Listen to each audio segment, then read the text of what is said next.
জান্নাতীদেরকে, বেহেশতীদেরকে আল্লাহ রাব্বুল আলামিন বলবেন কোরআন শরীফ তেলাওয়াত করো আর উপরের দিকে উঠতে থাকো। কোরআনে যেভাবে দুনিয়ার বুকে কোরআনে কারীম তুমি মুখস্থ করেছিলে, ধীরে ধীরে তেলাওয়াত করতে, ওইভাবে ধীরে ধীরে কোরআন তেলাওয়াত করো আর উপরের দিকে উঠতে থাকো। আল্লাহ পাক বলতে থাকবেন উপরের দিকে ওঠো, তেলাওয়াত করো আর ওঠো। উঠতে উঠতে যেই জায়গায় গিয়ে তোমার তেলাওয়াত শেষ হয়ে যাবে, জান্নাতের ওই জায়গাটা তোমার জন্য বরাদ্দ হবে। আবু দাউদ শরীফের হাদিস। জান্নাতের ওই জায়গাটা তোমার জন্য বরাদ্দ হবে। এখন যাদের শুধু সূরা ইখলাস আর সূরা কাউসার মুখস্থ, তারা তো দুই পা আগাই বসে যাবে, উঠতে পারবেন না। বেশি বেশি মুখস্থ করেন, হাফেজে কোরআন হন অথবা হাফেজের মতো হন। বেশি বেশি মুখস্থ করেন সূরা ইয়াসিন, সূরা দুখান, সূরা আর রহমান, সূরা ওয়াকিয়া, সূরা মুজাম্মিল, এই সমস্ত সূরা, বেশি সূরা আল আরাফ, সূরা কাহাফ, সূরা মারিয়াম ইত্যাদি মুখস্থ করেন। কিয়ামতের দিন কাজে লাগবে।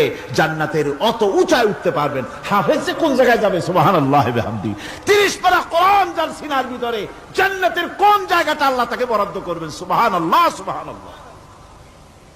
কোরআনে কারীমকে মুখস্থ করুন, বেশি করে মুখস্থ করুন। কোরআনে কারীমকে বেশি করে তেলাওয়াত করুন।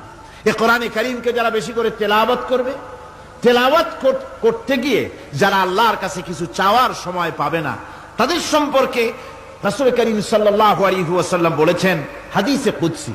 হাদিসে কুদসি রাসূল করিম সাল্লাল্লাহু আলাইহি ওয়াসাল্লাম বলেছেন, ইয়াকুলু রাব তাবারাক ওয়া তাআলা মান শাগালাহুল কুরআনু আন যিকরি মাসআলাতি আতাইতুহু আফজালা মা উতিয়া সাইলিন।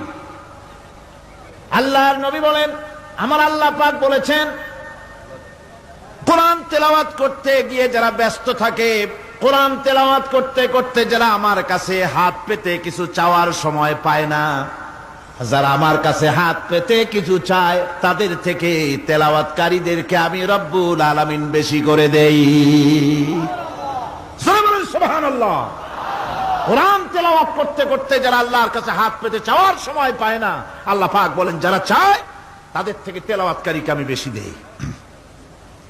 আমার বন্ধুগণ, শুধু তাই নয়, এই কোরআনে কারীম যারা তেলাওয়াত করবে, আমল করবে, কিয়ামতের দিন তার মা বাবার মাথার উপরে আল্লাহ রাব্বুল আলামিন, আবু দাউদ শরীফের হাদিসে এসেছে, তার মা বাপের মাথার উপরে নূরের টুপি পরিধান করানো হবে। এমন নূরের টুপি, এমন নূরের তাজ পরানো হবে, চন্দ্র সূর্যের আলোকে ম্লান করে দেবে।